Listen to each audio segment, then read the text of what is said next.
বিসমিল্লাহির রহমানির রহিম। পরম করুণাময় অসীম দয়ালু মহান আল্লাহর নামে শুরু করছি। অনারেবল ভিউয়ার্স, আসসালামু আলাইকুম।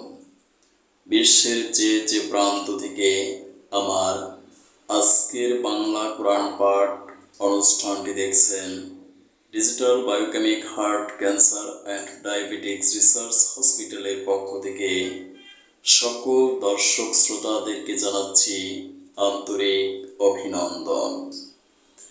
আজ আমি পাঠ করব সূরা আল মুমিন, আয়াত 61 থেকে 70 পর্যন্ত। আয়াত 61। আল্লাহ পাক যিনি তোমাদের জন্যে রাত বানিয়েছেন যেন তোমরা তাতে বিশ্রাম নিতে পারো, এবং দিনকে পর্যবেক্ষণকারী আলোক উজ্জ্বল করেছেন।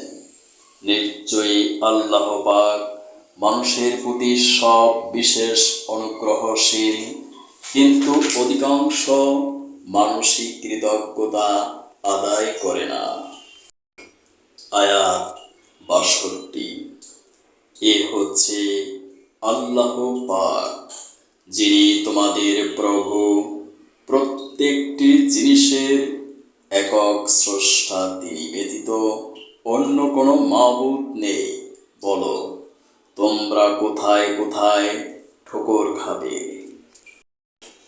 আয়াত 63। যারা আল্লাহ পাকের আয়াতকে অস্বীকার করেছে তাদেরও এভাবে দাঁড়ে দাঁড়ে ঠোকর খাওয়ানো হয়েছিল।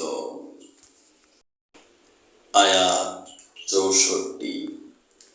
আল্লাহ পাকই তোমাদের জন্য ভূমিকে বসবাস উপযোগী স্থান বানিয়ে দিয়েছেন, আসমানকে বানিয়েছেন ছাদ। তিনি তোমাদের আকৃতি গঠন করেছেন। সুতরাং যে আকৃতি তিনি গঠন করেছেন তা কত সুন্দর, এবং ভালো ভালো জিনিস থেকে তোমাদের রিজিক দান করেছেন। সে আল্লাহ পাকই হচ্ছেন তোমাদের প্রভু। কত মহান বিশ্বজাহানের প্রতিপালক আল্লাহ পাক। আয়াত 65।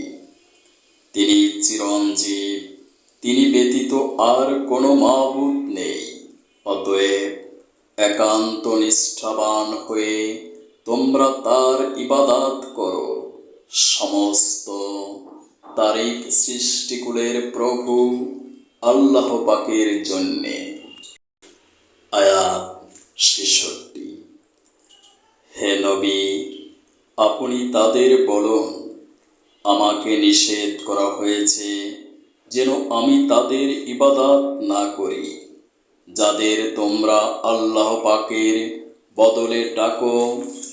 তারা ব্যতীত যখন আমার কাছে আমার প্রভুর কাছ থেকে সুস্পষ্ট নিদর্শন সমূহ এসে গেছে, আমাকে আদেশ দেওয়া হয়েছে যেন আমি আল্লাহ পাকের অনুগত বান্দা হয়ে যাই।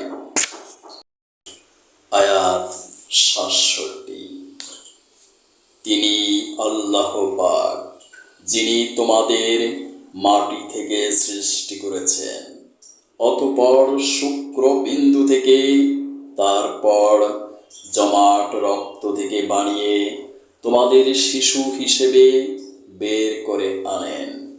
তারপর তোমরা যৌবন প্রাপ্ত হও, এক সময় আবার উপনীত হও বার্ধক্যে।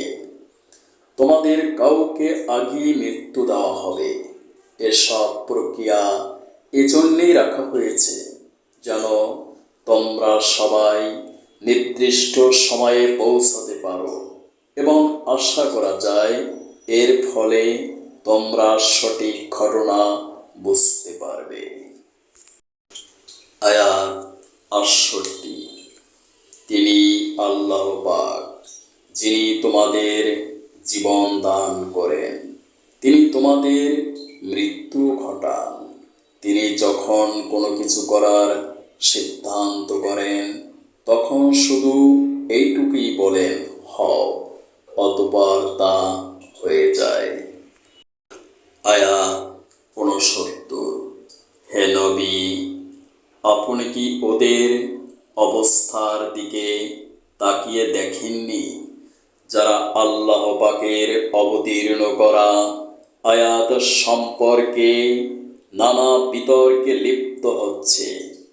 আপনি কি বলতে পারেন আসলে ওরা সত্যকে ফেলে কোন দিকে ধাবিত হচ্ছে? আয়াত ৭০। ওরা সেসব লোক যারা এ কিতাব অস্বীকার করে সেসব কিতাবও যা আমি ইতিপূর্বে নবীদের কাছে পাঠিয়েছিলাম। অতএব অতি শীঘ্রই তারা নিজেদের পরিণাম জানতে পারবে।